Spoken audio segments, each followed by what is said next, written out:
안녕하십니까, 노선호입니다. 3월 28일 일요일 오전입니다. 일요일을 맞이하여서 3월 마지막 주이자 4월 첫째 주 투자 전략 세워보는 시간을 갖도록 하겠습니다. 항상 그러니까 모든 회사도 그렇고요, 주시장도 그렇고요, 월말 그리고 월초가 가장 좀 바쁜 시기입니다. 그러다 보니까 이번 주는 또 살펴봐야 될 경제 지표들이 상당히 많다. 그렇게 먼저 말씀을 드릴게요.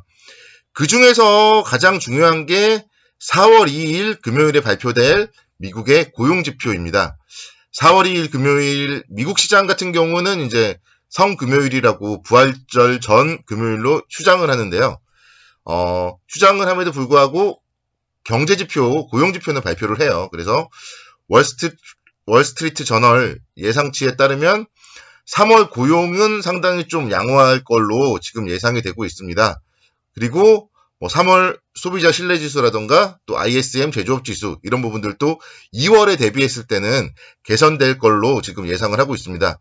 그러니까 2월에는 이상 한파라던가 이런 부분들로 지표들이 좋지 못하다고 말씀을 계속 드렸잖아요. 그래서 3월에는 이제 고용지표들이나 경제지표들이 좀 긍정적으로 발표되지 않을까, 그렇게 좀 기대감을 가져볼 수 있을 것 같고, 여기서 이제 중요한 거는 이런 지표들이 양호하게 발표되었을 때 경기 회복에 대한 기대감으로 관련주들이 긍정적으로 상승을 할지, 또는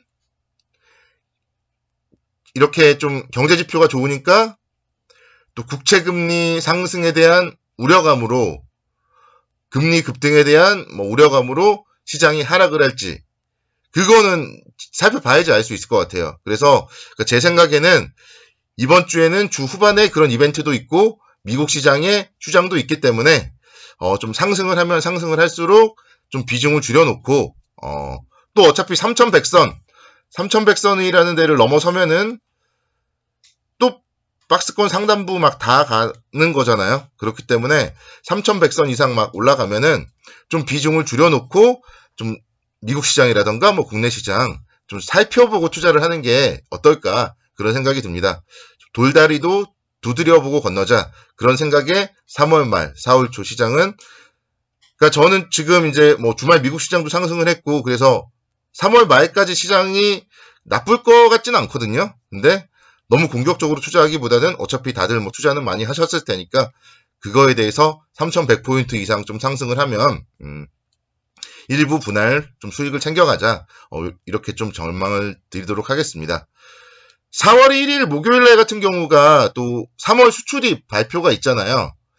근데 이제 3월 20일까지 수출입 발표를 보더라도 좀 양호하게 발표가 되었습니다. 그래서 3월 말까지 수출입 지표 역시 좀 상당히 양호할 것으로 보이고, 특히 이제 반도체와 승용차 부분의 수출이 계속 지금 증가되고 있어요. 그렇기 때문에 지금 최근에 이제 반도체 쪽은 좀 박스권 움직임, 그리고 또 자동차 쪽은 다시 또 지난주에 좀 하락으로 좀 자리를 잡았었는데 좀 자동차주들이 좀 힘을 내주는지, 그러니까 지금 이 시장에서 반도체와 자동차주만 힘을 내주면 시장은 좀 한 차례 정도는 좀 급격하게 상승이 나올 수 있기 때문에 그런 부분들 3월 31일, 4월 1일 이때 정도는 기대를 해보고요. 그렇게 대신에 또 상승이 나왔을 때는 너무 또 기대감을 갖고 있으면은 최근에는 머리 아픈 시장이에요. 기대감 속에서 가지고 있으면 항상 올라야 되는데 떨어지더라고요. 그래서 4월 1일 목요일, 4월 2일 금요일 이때쯤에는 좀 일부는 현금화하는 그런 전략으로 대응을 하는 게 어떤가, 그렇게 생각이 듭니다.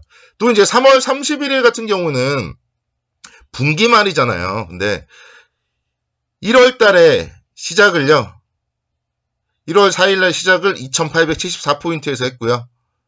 3200포인트까지 막 넘기도 했지만 3040포인트란 말이에요. 그래서 3월 31일 수요일날 같은 경우는 분기말 윈도우 드레싱을 할 수 있는 날이에요. 그런 점들도 여러분들이 이제 생각을 하셔야 되고, 분기 말이기 때문에 윈도우 드레싱성, 분기 수익률은 최대한으로 끌어올려야 된단 말이에요. 기관 투자자분들, 기관 투자자 펀드. 그래서 3월 31일에 분기말 윈도우 드레싱이 있을 수 있고, 4월 1일에 또 3월에 수출입 발표를 하면은 뭔가 3월에 수출입이 좋게 발표되면은, 제 생각인데 4월 1일 오전 정도가 일단 좀 단기 고점이 나오지 않을까, 그렇게 지금 예측을 해봅니다. 그래서 뭐 예측도 하고 또 그에 맞춰서 이제 대응을 한다면은 제 시나리오가 맞다면 4월 1일 오전 정도가 좀 일부 차익 실현을 할 수 있는 날이 아닌가. 저는 일단은 뭐 그렇게 좀 분석을 하고 전망을 해드리도록 하겠습니다. 종목들도 좀 보면요. 저는 이제 그렇게 움직이고 난 다음에는 또다시 뭐 금리에 대한 부분들에 대한 얘기들이 나올 수 있기 때문에 보험주 쪽을 한번 좀 보자. 이렇게 좀 말씀드리고 싶어요.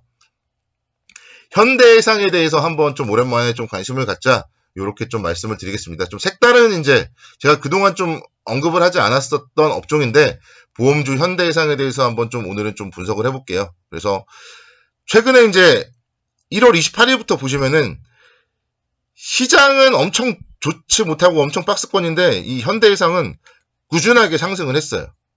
꾸준하게 상승하는 가운데서 지난주에는 또 한 주 조금 쉬는 모습을 보였습니다. 그래서 이럴 때 눌림목을 좀 활용해야 되지 않을까 생각이 되고 시장금리 상승에 따른 투자 수익 회복에 대한 기대감 이런 부분들이 이제 금리 때문에 흔들리는 시장 속에서 주목을 받았던 종목이거든요. 그래서 또 미국 금리가 다시 한번 좀 꿈틀거리고 그러면서 다른 종목들이 힘들 때 좀 대안주로서 역할을 할 수 있지 않을까 그렇게 생각이 되고요. 또 보험료는 뭐 계속적으로 좀 인상되고 있어요. 자동차 보험도 그렇고 실손보험도 그렇고 보험료는 계속 인상이 되다 보니까 그런 부분들은 이제 실적에 상당히 좀 긍정적인 그런 모멘텀으로 좀 작용을 할 수 있지 않을까 생각이 됩니다. 그리고 사실 보험이라는 게 이제 원래는 이제 설계사들한테 나가는 비용 같은 것도 만만치 않잖아요. 근데 요즘에는 자동차 보험도 그렇고 뭐 연금보험, 뭐 실손보험 다들 마찬가지로 좀 판매 채널이 이제 온라인화되고 있으면 온라인화되다 보니까 그런 뭐 수수료라든가 이런 부분들도 좀 줄어들고 있고 그래서 고스란히 기업의 실적으로 좀 작용을 할 수 있다. 그렇게 좀 말씀드릴 수 있겠습니다. 그리고 요즘에 이제 코로나19잖아요. 코로나19 때문에 우리가 마스크를 잘 쓰고 다닌단 말이에요. 마스크를 잘 쓰고 다니다 보니까 사실 병원에 가는 횟수가 좀 많이 줄어들었습니다. 그래서 그동안은 사실 실손보험 손해율에 대한 부분 계속적으로 좀 부담으로 작용을 했었는데 그래도 이제는 좀 실손보험 손해율에 대한 우려는 주가에 어느 정도 반영이 됐고 좀 지나치다. 그래서 당분간은 좀 사람들이 마스크도 잘 쓰고 다니고 뭐 손도 잘 씻고 위생 관리를 좀 철저히 한다면은 실손보험에 대해서도 좀 새는 돈도 줄어들지 않을까 그런 부분들도 긍정적으로 설명을 드릴 수 있겠다 말씀드리겠습니다. 그래서 주가가 지금 1월 28일부터 상승을 했고요. 이제 지난주에 일주일 정도 조정을 받았습니다. 그러면서 거의 21선 근처 왔고 여기서 이제 한 23,500원, 뭐 24,000원 이 정도 사이에서는 접근 충분히 가능하다 말씀드릴 수 있겠고 계속 어쨌든 뭐 결국은 금리는 나중에는 상승을 할 거잖아요. 그런 부분들을 감안을 해봤을 때 일단은 뭐 27,000원 정도 신고가 돌파는 한번 가능하지 않을까 그렇게 생각이 듭니다. 그리고 조정을 받는다면은 22,000원 정도 61선 정도 손절가 제시하면은 글쎄 제가 봤을 때 뭐 여기를 당분간 깨지는 않을 것 같아요. 이 종목 일단은 금리에 대한 모멘텀도 있고 하기 때문에 수급 보세요. 기관들 외국인들 엄청나게 지금 모아나가고 있습니다. 그래서 엄청나게 모아나가고 지금 좀 쉬는 구간 이 구간에서 현대해상 같은 경우는 좀 잡아나가면은 안정적이지 않을까 그렇게 생각이 들고 제가 손절가로 제시해드린 라인까지 그러니까 분할 매수 관점으로 접근을 한다 생각을 하시면 돼요. 매수가에서 1차 매수하시고 손절가에 다가서는 혹시 조정이 나오면 2차 매수하고 그러면은 좀 안정적인 그런 모습이 나타나지 않을까 생각이 됩니다.